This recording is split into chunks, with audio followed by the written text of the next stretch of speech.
heck do small business taxes work when it comes to paying in for your business, especially if your life situation becomes a little bit more complicated and you're married, so you're filing a joint return with your spouse, or you have children, or maybe you have a separate investment property, so there's taxes due on that. What could be deducted on a tax return used to be the most popular question that was asked of me by my clients. And anymore, I think the thing that's confusing everyone the most is how to pay the silly taxes and who owes them at the end of the year, whether it's the husband or the spouse. So I'm going to explain that quickly and hopefully take out some of the confusion on this, because I think most of us are overthinking it, and it's probably not quite as complicated as we think it is. Welcome to the channel if you're new here, and thank you for joining me on this journey. If you haven't already done so, please take a moment to subscribe and like this video so more people can see it, and hit that notification bell so you are notified when new videos come up explaining our ever complicated tax code and hopefully some nuances in owning a small business that maybe don't have to be quite as complicated as they seem on the face. When it comes to owning a small business and filing your personal income taxes, keep things as simple as possible and don't overthink them. As far as the IRS is concerned, any taxes created by your business, generated by business income, is owed by you. Businesses in the US don't pay separate taxes. They don't pay taxes to the IRS outside of a C Corp, but that is not who this video is geared toward. I'm talking about those who have a sole proprietorship, meaning you don't have an LLC, or if you are a sole member LLC, meaning you're the only owner, or if you even have a partnership or an S corporation. All of those entities generate income for you, hopefully, if it's running well, generate income for you, and you will owe tax on that income at the end of the year. Sorry, I'm getting bitten up by bugs a little bit. You will owe tax on that at the end of the year, and it will be due on your 1040. So the IRS does not look at the EIN for your business to see how much income tax the business owed on the income that was generated. It looks at your Social Security number and the Social Security number of your spouse. So if you're married, even if the income was generated by a business owned by the husband, if it's a joint return, the wife is responsible for that tax too. So keep that in mind when one of you owns a business, the taxes become a joint liability. So if something happens and one person isn't paying it, the other person's going to be on the hook, unfortunately. It's just the way the tax law works. So any income generated by the family, whether it's interest and dividends, a small side business that the husband or wife started, a bigger business that's run, but it's being run as an LLC, even if it's generating $1 million, that's all going on your 1040. It's part of one big puzzle that the IRS looks at from a family perspective to figure out how much you owe at the end of the year. So let's take the IRS and taxes out of it for just a second, because I think sometimes the IRS and taxes just scare people and it kind of gets in our way of understanding a more simplified situation. So let's think of health insurance. When you have a health insurance policy and your family uses it or owes a bill on that, you look at it as a family situation. Regardless who goes to the doctor or who is in the hospital and the bill comes due, it is generally, if you have a family plan through your employer, which a lot of people do, when that bill comes due, the health insurance company looks at the copay and the deductibles for the family to determine what's due. And then the family pays that. And they don't care if the husband pays it, they don't care if the wife, they don't care what checkbook or credit card that goes on, as long as the insurance company and the hospital get paid. So yes, there's separate files that the hospital and the doctors have on each person, but then when it comes to what is due at the end of the year, it's all looked at as one family situation and calculating it. The IRS is very similar to that situation.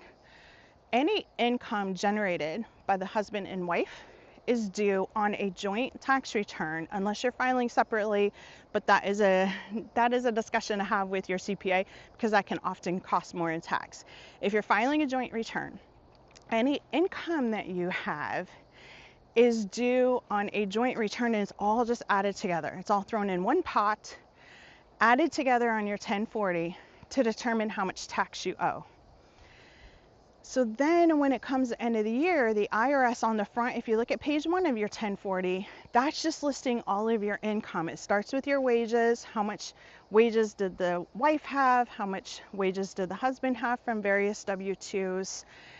And then it looks at, did you have interest and dividend income? Did you have a rental property? Did you have a business or a partnership? All of that is just added together on page 1 from various schedules on your return to come down to your, what the IRS calls your adjusted gross income. So that's just adding all your income together. You made $100,000 for the year. Okay, then the IRS gives you a deduction because they take a haircut kind of off the top. So you're not paying tax on the whole $100,000 that your family made for the year. Then you're either taking a standard deduction, which is a gimme written into the tax code each year, and deducting that, or you're going to take itemized deductions, which are, for most people, it's real estate taxes, mortgage interest, and charitable contributions. Health insurance, or I should say health expenses, you can deduct those, but they're very, very limited. So most people don't get those unless you're very, very sick and have a lot of out-of-pocket hospital bills, but those are allowed. So then you take either your standard deduction or your itemized deduction to get down to your taxable income. That is what the IRS then calculates your tax on. Again, this is as a family. So the IRS is never looking at who generated it. They don't care. It all goes into one big pot and stirred together to come up with a tax that is due. So then they take tax credits, and these are the best things to get, because this is basically the government paying taxes on your behalf via various tax codes that Congress has put into place. So this is like a kind stranger coming up behind you at your local coffee shop and paying for your coffee on your behalf. So the IRS says, okay, you owe $12,000 in tax. Here's a $2,000 child tax credit. You now owe $10,000. So you never gave the IRS that $2,000. It was a freebie. You owe the IRS $10,000 at the end of the day on your tax return. So what confuses a lot of people is how to pay that in. And it's really, really simple if you cut out some of the chaos. It either gets paid in via withholdings on a W-2, and that can be either the husband or the wife, it doesn't matter. The IRS wants that withholding somehow. So if you have a W-2, make sure you have withholdings come out of those paychecks. So from that $10,000, if one of the spouses has $6,000 withheld from their paycheck, then your tax return will show, okay, from all the other income that was generated, your business income, rentals, interest, dividends, all of that other income for the family generated another $4,000 in tax. That has to be paid in somehow. The IRS wants that paid in via estimates. Just like any other business, they don't want to have to wait a year to get paid. So the IRS does require the estimates get paid in quarterly to offset that additional $4,000 that's going to be due in April. So on your tax return, you take the $10,000 that your 1040 is showing the IRS, minus withholdings that were paid in, minus any estimates that you did happen to pay in via quarterlies, and then that is either what is due or refunded to you at the end of the year. So remember, this is all just one family. It doesn't matter who generated or which business. I have clients that have multiple businesses. At the end of the day, the IRS doesn't care whether business A, B, or C generated that income. They just want the tax from the husband and the wife in some way, shape, or form at the end of the year, either from withholdings from the employer or via estimates that are paid in. I will give you a little nugget. Even though the IRS doesn't care who generated it, they are still old-fashioned and old school in many ways with their computer systems. So I have known CPAs to say that the wife had the business, and so she paid in estimates and rightfully did it correctly, paid them in each quarter, sent the estimated voucher in and her social security number. Absolutely, the wife did absolutely nothing wrong. It's all good. The IRS, when they put them in their system, because their systems are still coming into the 21st century, sometimes those don't get coded correctly, because oftentimes the husband is listed first on the tax return, and the IRS isn't posting those to his social security number, which it shouldn't matter. Both social security numbers are on the 1040, but the IRS isn't posting those correctly. So then it takes a little bit of communication, maybe a letter to the IRS to say, hey, they were paid in, how about you give credit to the family like you should have. So that's just a little side note. If you do get a notice, sometimes it's easier to send the estimates in under the husband's social security number if he's listed first on the tax return, just to keep the IRS computers happy. But either way is fine, especially if, God forbid, there becomes a divorce situation or you decide to file separately. It is cleaner if it's under the spouse's social security number that had the income that generated it. But again, that's a little nuance, because at the end of the day, the IRS does not care whose income generated the tax due, because the person that had the W-2 could have had too little withheld. Actually, on a personal note, my husband's W-2 withholdings aren't enough to cover the tax. I don't care, because we pay in quarterlies. So I know enough to pay in the entire tax for the family all year. So it's good. But if you were to look at the tax return, really some of the quarterlies I'm paying in are covering his W-2 as well. So again, the IRS doesn't care. They look at the total due. They want it paid in one way or the other, either via estimates or withholdings, to get as close as you can to zero at the end of the year on your 1040. Now, how do you pay those into the IRS, and where can you get the money? Pay those in, I suggest, and the IRS is going to this, just so you know, they're pushing it in 2026, forcing it in 2027, that all payments to the IRS have to be made electronically now. They don't want checks anymore. They are actually trying to become more modernized and less paper oriented at the IRS. So go online, pay those, create an IRS online account to make those payments from your checking account, or the IRS on irs.gov has third-party credit card processors that they use that you can pay your taxes via a credit card as well. Make your payments online, so you have also a paper trail.